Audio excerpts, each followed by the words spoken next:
YouTube!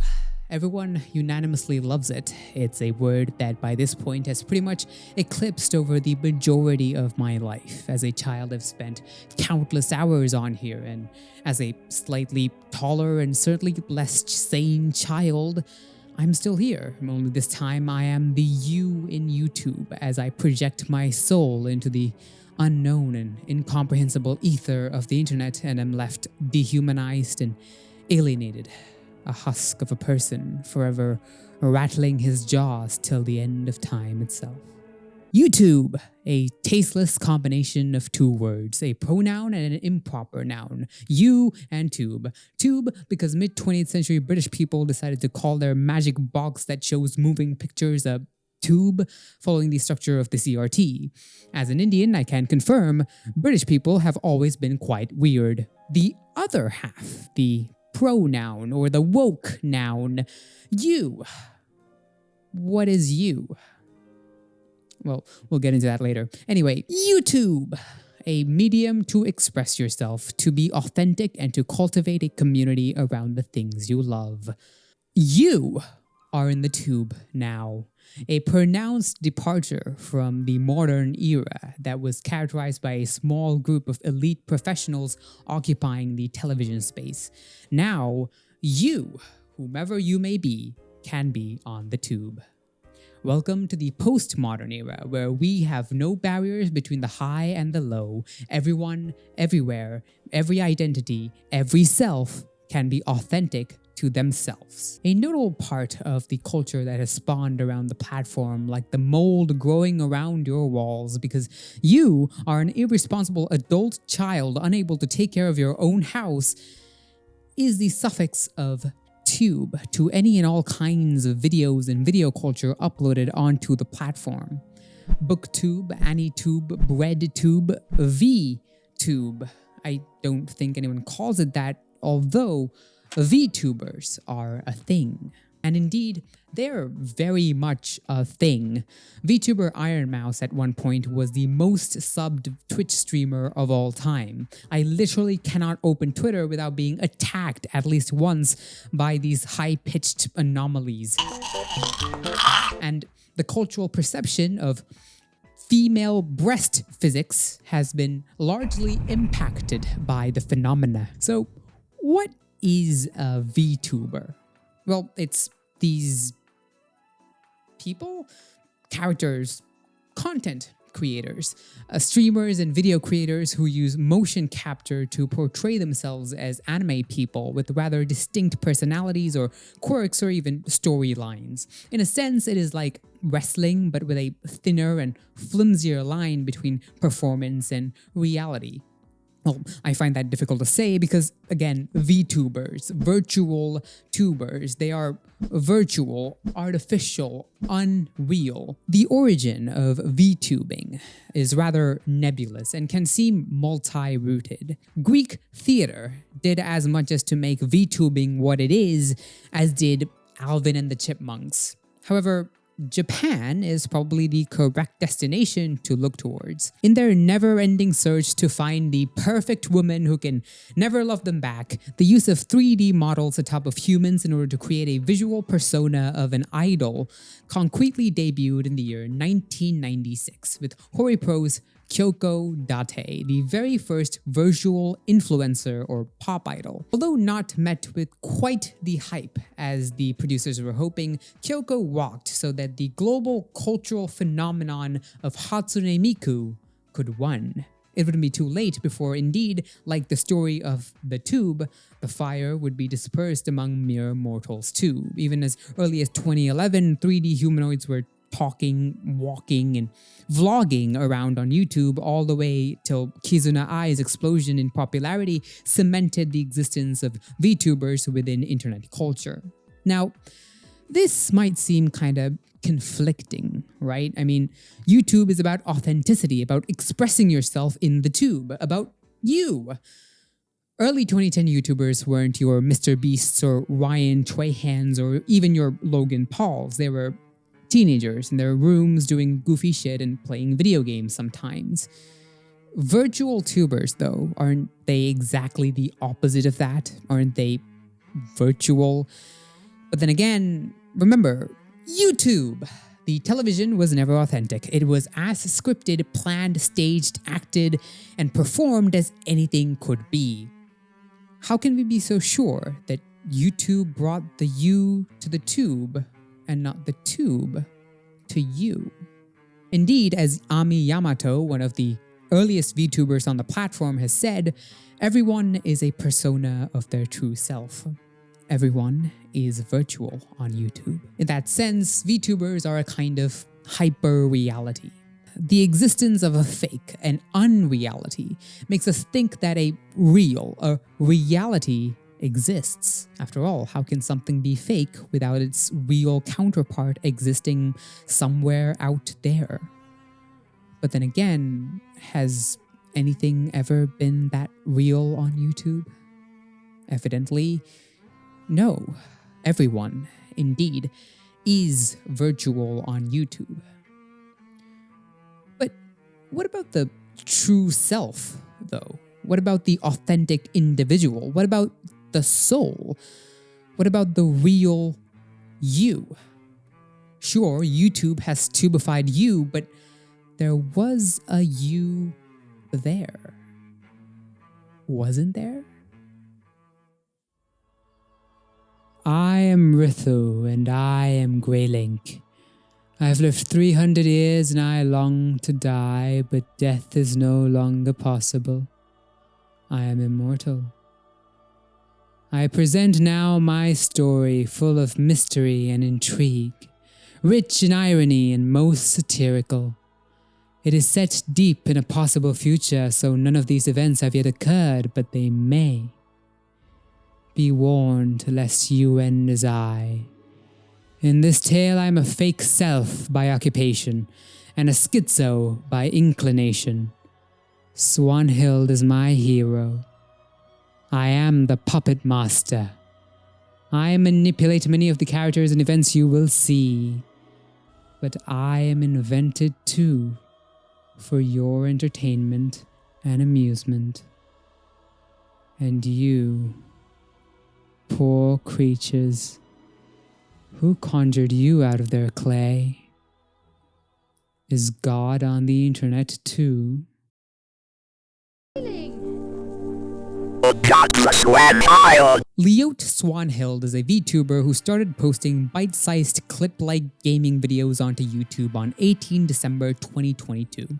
I say clip-like because although her early videos resemble VTuber stream clips, they aren't quite so because Ljot is not a streamer.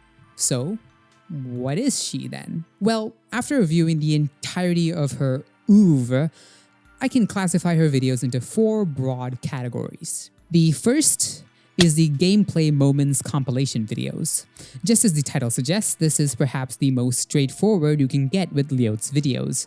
Starting from her very first video, she likes to play video games. She Because the police gets on my nerves later on. really likes to play Fucking based! video games.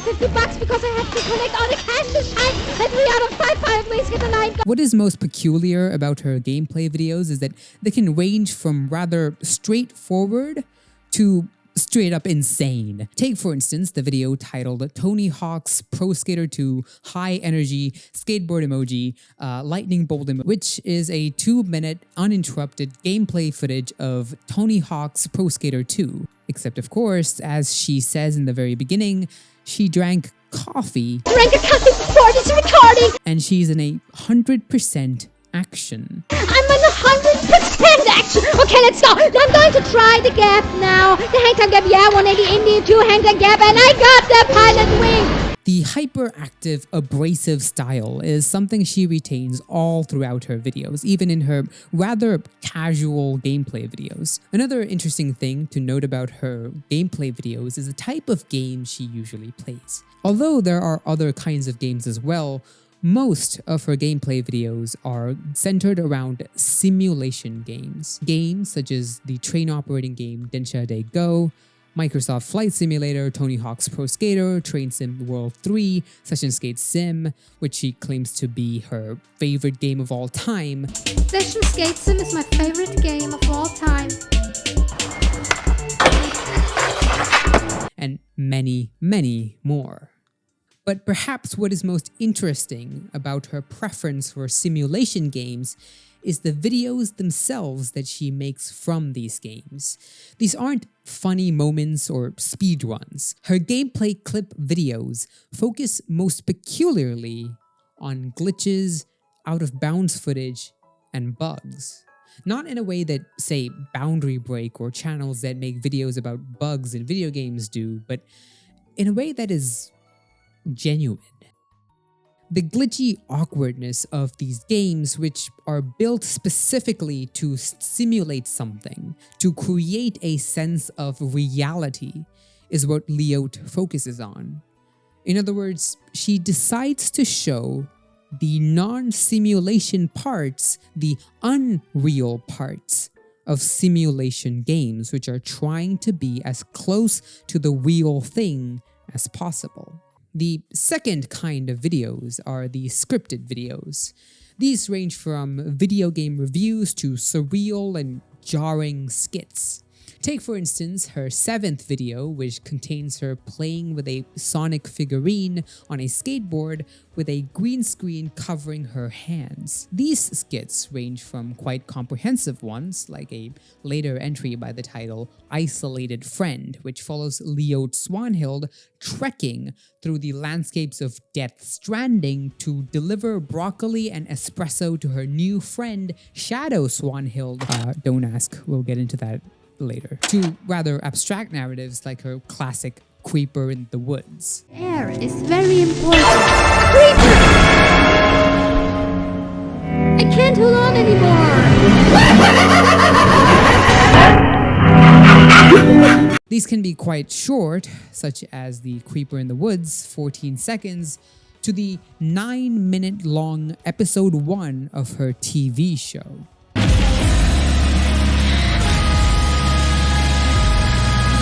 The third category of the Swanhild video is of the musical variety. These can be anything from straight up covers of songs such as 9 Inch Nails' Burn, I never was a part of you, Burn! I never was a part of you, Burn! to the self-titled pseudo Vtuber mixes, which has 5 entries as of writing, and finally, her own music. Thunder does it! Hit the spot!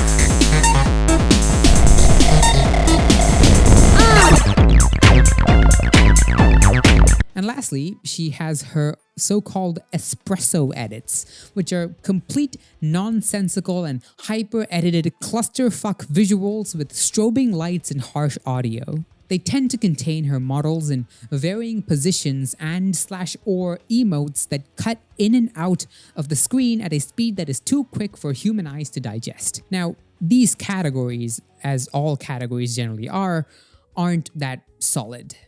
Aside from numerous exceptions, such as the I Am Zardoz video, where she recreates the introduction scene of the film Zardoz, which I shamelessly recreated a few minutes ago, her newer entries contain more than one aspect of these categories. But I still decided to split them out like this in order to render certain motifs and recurrent themes in her works explicit. I first came across the knowledge of her existence through a friend referring a video by the YouTuber Crunchy Bagels titled The Internet's Most Psychotic and Unhinged VTubers, where Crunchy Bagels introduces 3 peculiar VTubers, among which Ljot was one of. What instantly piqued my interest was how my friend, paraphrasing Crunchy Bagels, described Ljot as the postmodern VTuber. In short, Ljot Swanhild is the world's first postmodern VTuber. I found the diagnosis rather peculiar, as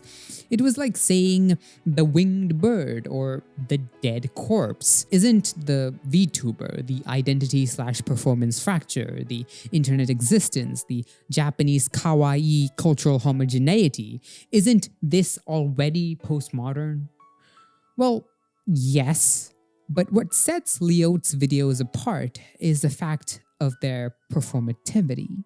As one of the comments on Ljot's video asserts, Ljot is akin to avant-garde art. And art is the expression of life within its era. You can see this in many aspects of her videos. Take, for instance, Ljot's association with coffee. What does coffee mean? No, it's not the radiant charm of Dale Cooper. The cultural meaning of coffee is high energy.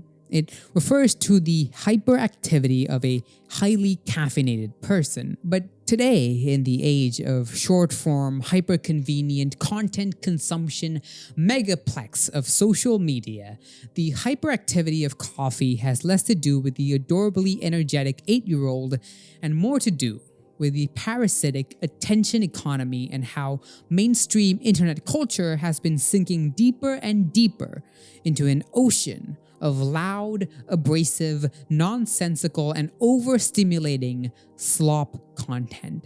It is quite well known that anything from rather straightforward TikToks and YouTube shorts to more hardcore brain rot today is highly interested in your attention.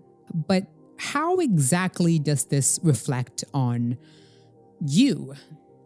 Well, as one's attention becomes economized into an algorithm that energy blasts brain rot into the cranium, one's perception of life, one's phenomenology itself changes and transforms into that of a caffeine addict, or, well, espresso core.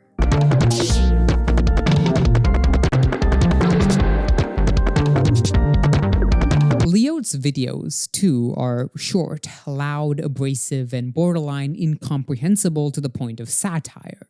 They embody what it is to live in the postmodern Gen Z attention economy world, a bewildering mix of heartfelt narration and thoughtless charm. I sometimes imagine that everything outside of the fog is not yet rendered. It gives me comfort to think that there are no humans around me left. I try to find a spot where there are no humans inside the clarity, so I can experience true nothingness. Wanna see my sixth stunt? However, that is not the end to the extent to which Ljot Swanhild reflects the postmodern condition. I will always prefer PS1 graphics like this to realism. It feels more real than realism itself.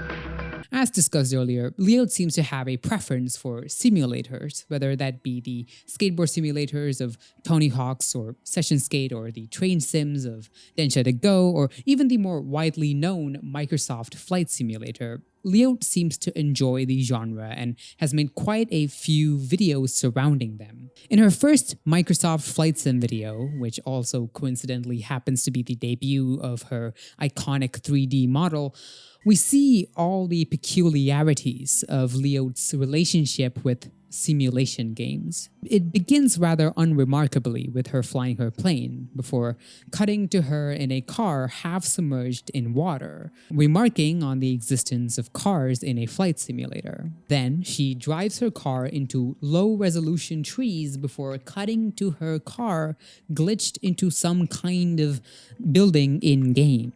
Following this, she cuts to a normal shot of her driving her car on plain, barren land, as text containing the coordinates for that in-game location, that being the Beerenburn volcano, pops up on screen. This is followed with a seemingly random clip of her breaking a gravel block in Minecraft as a Wikipedia screenshot pops up on screen, informing us that the Jan Mayen Islands, that is the island where the volcano is located, is rich in natural resources such as gravel. And finally, we end on a goofy clip of her car once again glitched out of bounds as her 3D model freaks the fuck out. So, why do I find this seeming shitpost interesting? Well, to answer that, let's ask another question. What are video games? They are an interactive medium of art. What is art? Now, that's a question where every answer will only lead to greater confusion, but allow me to cheat and mention two widely accepted answers. Art is expression, and art is escapism. These aren't contradictory or mutually exclusive, they are simply different. As expression, art gives voice to the experiences, the desires, and the lamentations of the society of its time. As escapism, it lets its audience escape the tiring and often painful societal reality that they inhabit. Okay, so what are games, specifically simulation games, as art? What do they express and what do they offer as escapism? I will hold off on answering the former for later, but the latter proves to be quite a hefty problem to answer. You see, unlike other games which offer stories, characters, and settings for the player to escape neatly into, simulation games at a surface level seem to offer the opposite. They simulate. They are a recreation of reality and not an alternative to it. Simulation games don't have a main character to put yourself in the shoes of. They do not have a tight narrative. The point of these games are to live and to do whatever the game is simulating.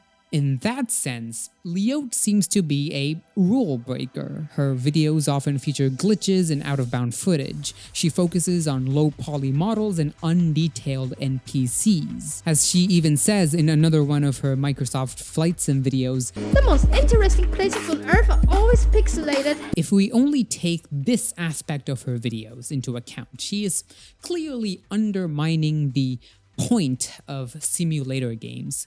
She decides to focus on the virtuality of the simulation, which itself is a virtuality trying to present as real. However, then there is the other aspect.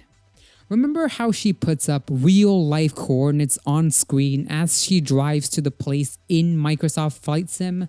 She does this action all of the time. Many of her MS Flight Sim videos are of her traveling in-game to a real-life location she knows about and/or has Googled. The Kafakluben Island or the Kikai Airport, for instance.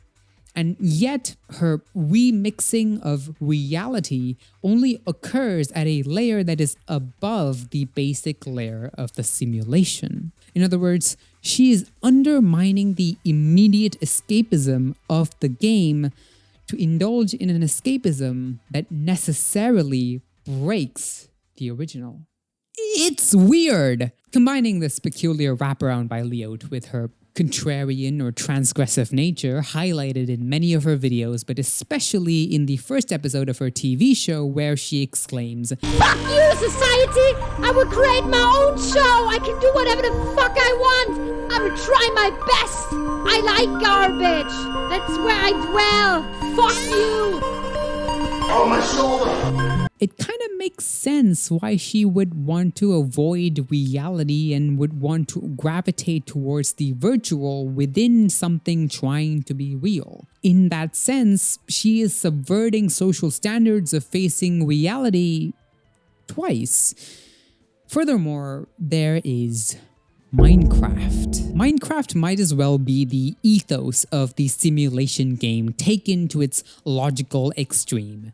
Just as MS Flight Sim is a simulation of flying planes, Minecraft is a simulation of life as such. But what makes Minecraft its logical extreme is the objectlessness of it. Yes, you can kill the Ender Dragon, but you can also not do that. You could argue this is the case for all open world games, but it really isn't. In Breath of the Wild, you are Link. There are certain actions you take that will affect the world of the game and will further Link's and other characters' story. There are quest markers and a menu dedicated to quests and side quests. But in Minecraft, the point isn't to defeat the Ender Dragon. The point is to live. It is perhaps the perfect simulation game, at least in its philosophy. And how does Ljot approach it? Early Ljot works feature the game quite a lot. Aside from the Creeper in the Woods and the MS Flight Sim video, she brings the game up a couple of times in other videos, as well as dedicating 2 entire videos to it. Well, not specifically the game, but to Lego sets of Minecraft. Ljot Swanhild deals with the perfect simulation game by not playing it at all, instead focusing on a version of it, that is the Lego sets, that once again punctuate its unreality. This punctuation is taken to a whole another level when you consider how her earlier videos had imagery where nature, that is leaves, water, and trees, are backgrounded to her 3D model and other video game shenanigans. So what the hell is she trying to do with her puppet show of reality and virtuality? Well, to answer that, I'm sorry to say we'll have to take another detour. We'll have to ask another question. What is reality? The question of reality, of its nature, can be observed to be ubiquitous in the history of all human knowledge.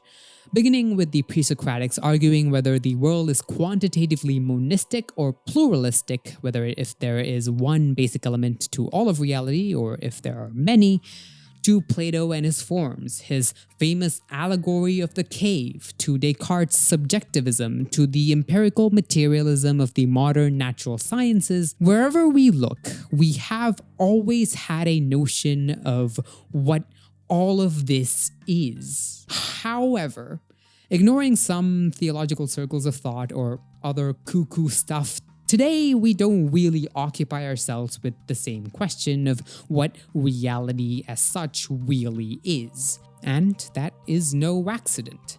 A long time ago, a slightly balding man by the name of Emmanuel wrote a big book called The Critique of Pure Reason, in which he laboriously posited the problem that the other bald men of his time were writing diss tracts about.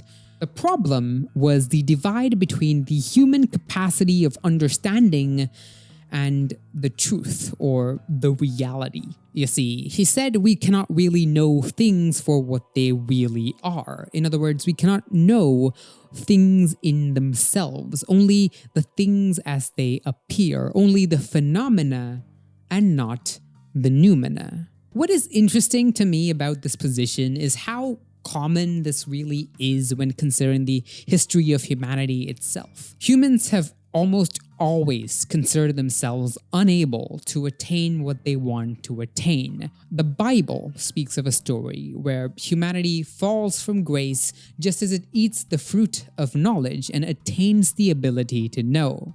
That is, its attainment of the capability to know is exactly what leads it to not being able to know the truth, that being God. Plato's theory of the forms neatly separates all that we can know and experience from all that is true and ideal. The Stoics, in their innate melancholy, accept their impotence with regard to what is out there and decide to plunge within.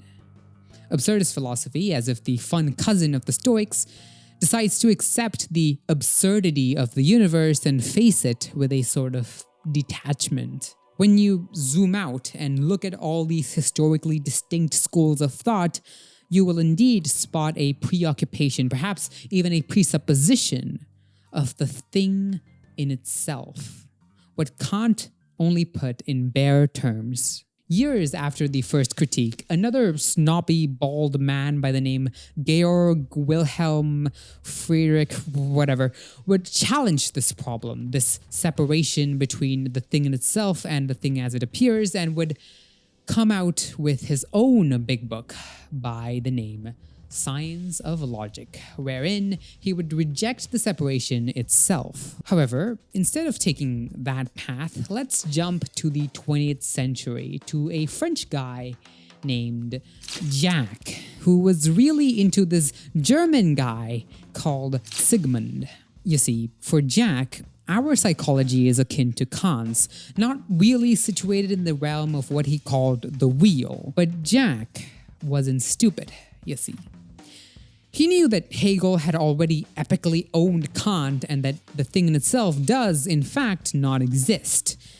So what did Jack do? Isn't saying that we don't deal with the real, instead only with our reality, which was made of cultural and social forces, not the same as Kant's, which was already criticized? Well, you see, no.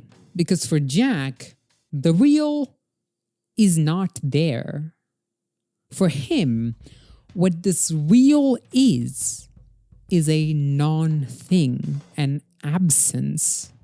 It is the lack of content that supports our reality.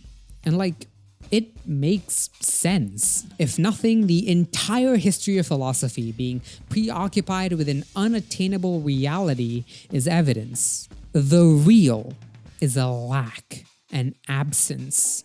But it is still there as it supports the very structures of our experience of life. Those bald men were driving their brains at a speed of 5,000 kilometers per hour to try and figure out what the thing in itself really is. Because if they weren't, what else would they be doing? In other words, the real is a positively stated absence, or the presence of an absence that supports the very structures of human society and life. It is important to know that Jack did not characterize the real as something unknowable. We can indeed experience it. Okay then, what is it? Well, you see, we can experience it, but we cannot really communicate it, because to bring the experience into the realm of language is not possible, as language itself is what constitutes our reality, or the social and the cultural forces that shape our lives. Furthermore, the experience of the real is traumatic, as it is an experience of an absence.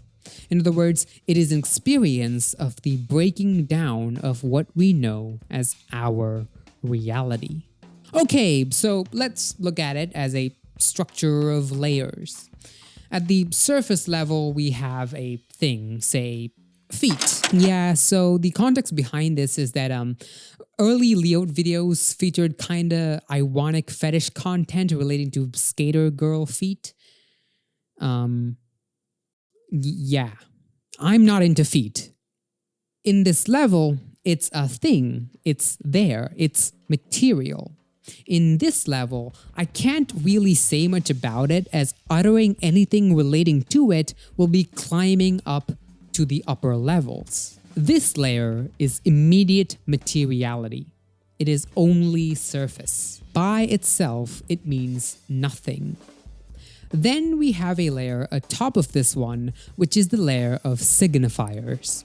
I can use my mouth to make a sound that signifies the thing. It is this layer and the layers above this, all made of signifiers that we experience in our lives.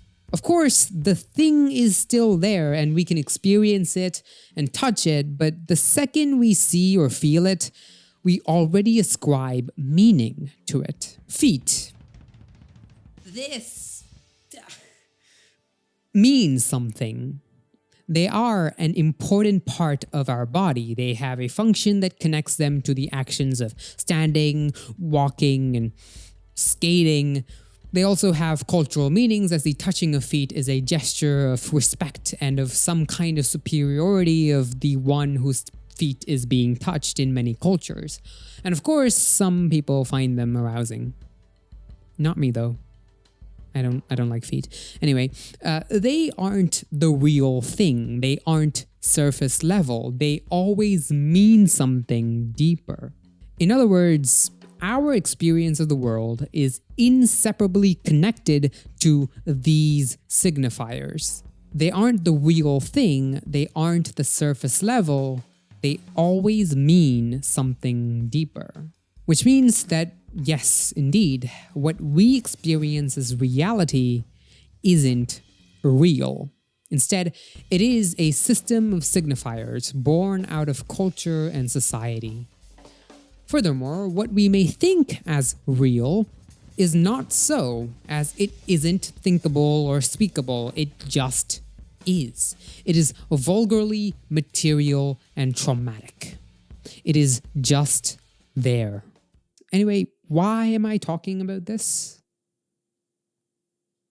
Well, you see, with all this in mind, what Ljot does with her doubly subversive videos of simulation games is basically tear down the conventional modernist notion of the real or the truth being some kind of treasure to be uncovered. In connecting the real world with the simulation and then the simulation with the awkward unreality of video games, she breaks down the hierarchical notion of reality popular in the modern era, an era characterized by cultural centers where God or the church, tradition, or the state decided what is real and what wasn't.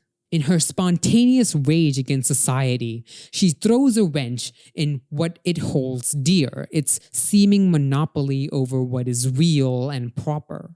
Just as she says in her video on Kaze no Notam, I will always prefer PS1 graphics like this to realism. It feels more real than realism itself. It awakens something really deep inside of me. A feeling of wonder and a longing for something ethereal. all of her simulation-focused narratives and glitch videos are as real as the reality we may presuppose as real. In other words, they exist equally above the realm of the real. They are equally unreal.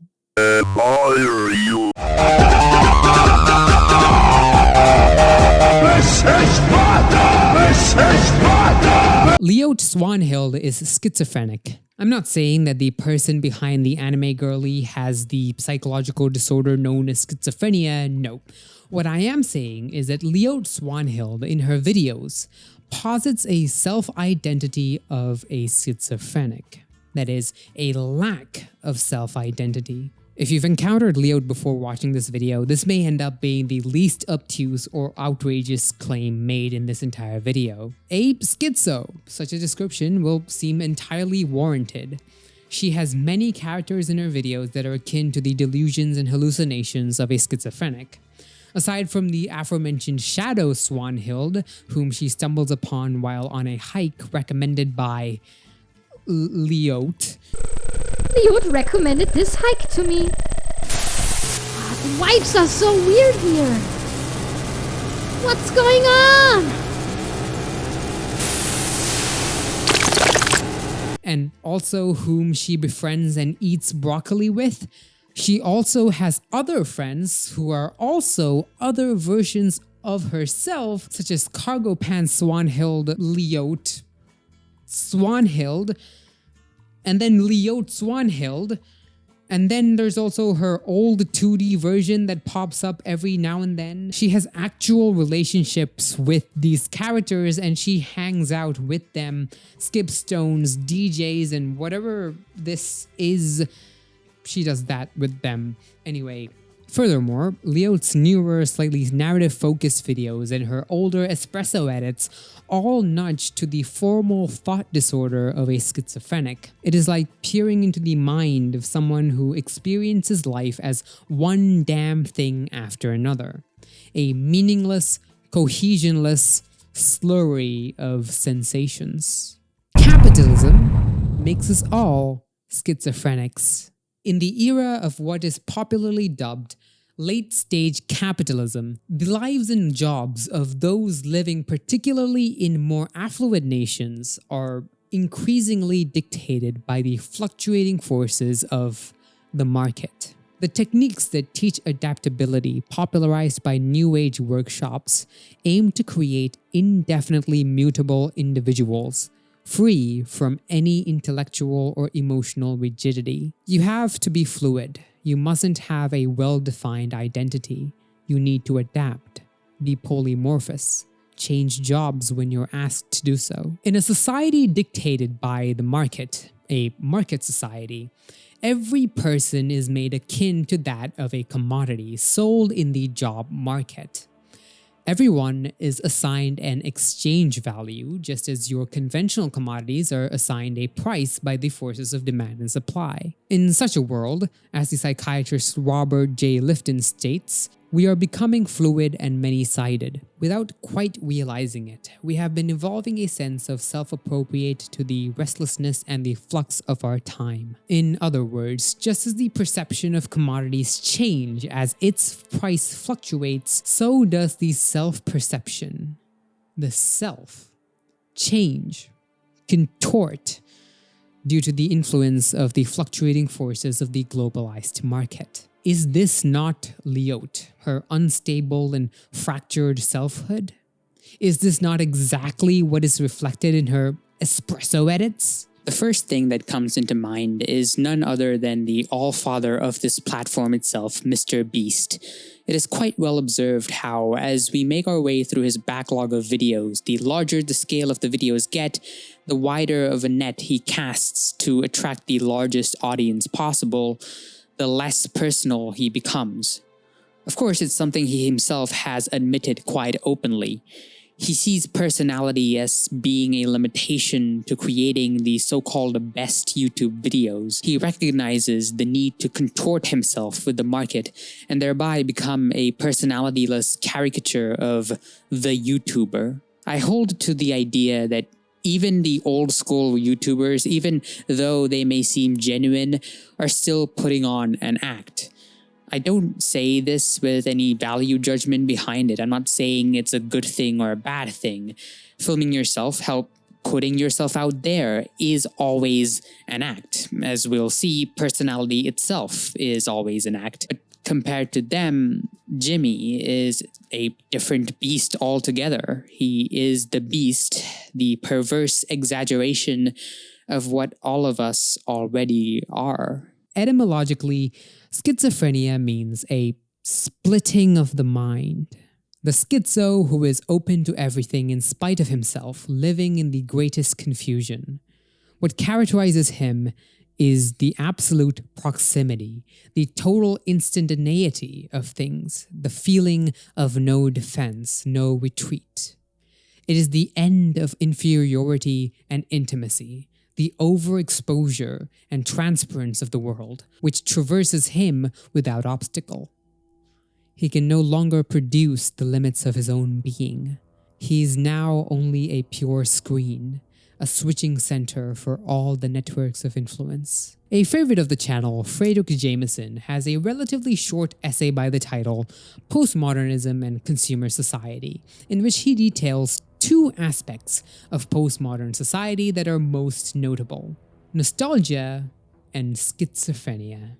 For nostalgia, Jameson talks about pastiche, or a cultural look back and a yearning to return to a past long gone. I've talked about this to a certain extent in my Twin Peaks video, but what I would like to add is that Jameson does not confine pastiche to a total repetition of what comes before. When we look at Ljot's videos, specifically at one of her recurring motifs, that being an antagonism with society and humanity, we can basically see an old distrust of human community and relationships that can be traced as far back as Plato, denouncing artists and poets as being less than, due to their creations being the farthest away from the ideal realm of the forms. In a video titled The Process of Disconnecting, she exclaims how she will never buy a smartphone, followed with a seeming appeal to go back to nature and how she would want to escape the confines of time, all while she's suspended on a cross. I will never buy a smartphone! My dream existence would be a stone, outside of the realm of time, and just sitting there and be nothing. Aren't these the same old themes we've seen many times before in many different ways, resurfacing through our cultural nostalgia, for we are rendered impotent as to express our current maladies? Moving on, Jameson looks towards schizophrenia and enlists the work of Oh hey, it's that guy. Jack! Jack identifies schizophrenia as a language disorder. Remember the signifiers and the signified? Or, in other words, the words, labels, and symbols we use to refer to the material thing? Well, you see, this is what language is.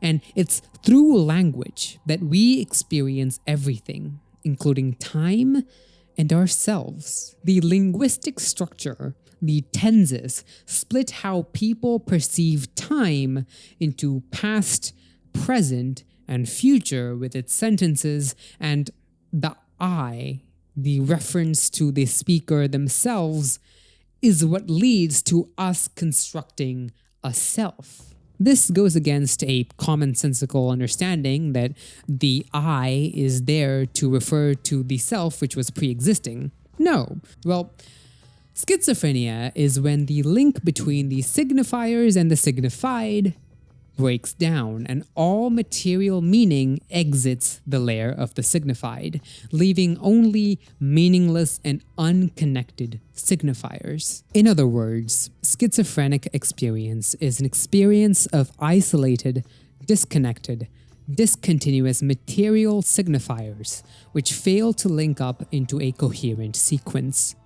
The schizophrenic thus does not know personal identity in our sense, since our feeling of identity depends on our sense of the persistence of the I and the me over time. As the schizophrenic loses meaning, the words and symbols deteriorate into their bare material forms, akin to how I described the indescribability of the surface level. They themselves begin to resemble immediate materiality. As it worsens, the schizophrenic dissolves into isolated linguistic islands in themselves, unable, perhaps unwilling, to be understood by the outside.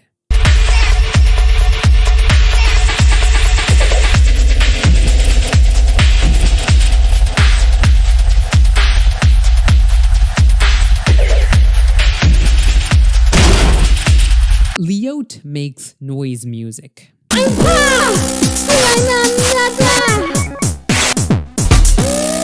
Der Nebel lässt die Menschheit verschwinden. Sie werden nie wieder gerendert werden. Noise music is very interesting to add to this equation because what is noise music if not the incoherent material sounds made into music? They don't really mean much. They are sounds that break away from other kinds of music due to their abrasive and structureless nature. It is perhaps the musical form of this loss of meaning, of schizophrenia. As meaning is lost, the materiality of words becomes obsessive, as is the case when children repeat a word over and over again until its sense is lost and it becomes an incomprehensible incantation. Der Nebel! Die Menschheit! Verschwindet! Das ist friedlich! Oh yeah! Ljot und ich! If I may drift away from Jameson just for a bit and pull back in all that we've talked about with the real being a sustaining absence, doesn't the idea of the self being a mere byproduct of the linguistic I, being a shadow of language, that is, being non-existent without culture, mirror the real itself? It too is an absence. There is no I, at least in the sense that our culture may believe. Self-identity is just as constructed as words, phrases, and stories are, just as virtual as simulation games and Vtuber models. There is nothing underneath the mask. This is the schizophrenic self under late capitalism. This is all of us, all of what we shall become eventually. In that it is a lack of self, it no longer subscribes to ideas of selfhood because of its subservience to the market. Now, Jameson, I don't think, would have looked favorably towards this schizo. He would have instead pushed for a resurgence of meaning. And while I find that strongly convincing, there is an alternative strand of thought which suggests a different position. Disclaimer, this is a very simplified version of their thought, so if you're a Deleuze and Guattari scholar fuming and approaching the comments, don't. I'll probably ignore you. Anyway, the position I'm referring to is that of the French philosopher duo Deleuze and Guattari, formed in their notoriously difficult series of books under the title Capitalism and Schizophrenia. For them, the schizo is not just a victim of postmodern capitalism. Just as the proletariat, the victims of capital, will be the liberating force for all by dissolving class society, for Marx, the schizo, born out of postmodern capital, will be the liberating force to dissolve it. You see, Deleuze and Guattari see freedom in schizophrenia. Although capitalism was a liberating force in many senses, it remains limited by profit and capitalistic accumulation. For Deleuze and Guattari, people aren't limited. They have the potential to break down barriers and live freely. Schizophrenia means to think and act without constraints to formal thought, to mix and mash everything from bodily factors to world historical ones, from mental illnesses to political situations. Just as capitalism, in its attempt to reproduce itself, will create codified ways to live, will remanufacture, or in their terms, re-territorialize old forms of control such as nationalism, religion, and fascism, the schizo will break them down. I am God, and my body has been infested by state parasites. God is dead, and I have ADHD. And Elon Musk will pay for it. But it's nothing as far as the eye can see. Warum kann ich es nicht entziffern? What is this feeling? I can feel the signal. Wait! I finally received something. In looking back through this lens, Ljot Swanhild becomes a great mirror that reflects the conditions of our world today. The ADHD afflicted upon us through the predatory attention economy, the traumatic realization of the non-existence of the self, the cultural nostalgia, the isolation and alienation felt by every one of us in our private islands, the very breaking down of all we once thought to be reality, and the greatest of them all, the persistence of hope.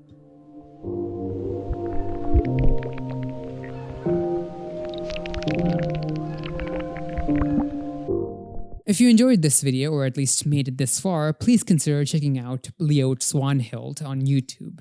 Their videos are genuinely interesting to watch, and if nothing, I'm sure she'll make you chuckle out of the utter bizarreness that goes on there. So yeah, check them out.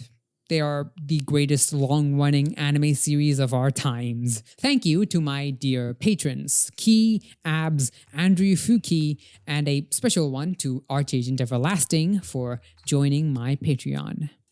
I'm still getting started with all this, and some IRL stuff needs to be sorted out before I can actually get the Patreon running to its fullest potential, but as of now, I have nothing but huge appreciation for your support despite how things are.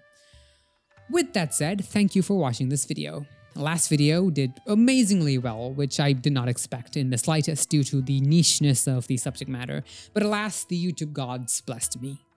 Well, no, it's not the YouTube gods, it's you. Thank you. Thanks for watching. Comment down below your thoughts and like the video. And if you're interested in supporting me monetarily, check out the Patreon, which is linked in the description, and join the list of those amazing folk that I just shouted out. And also get access to cool perks, I guess. With that said, auf Wiedersehen.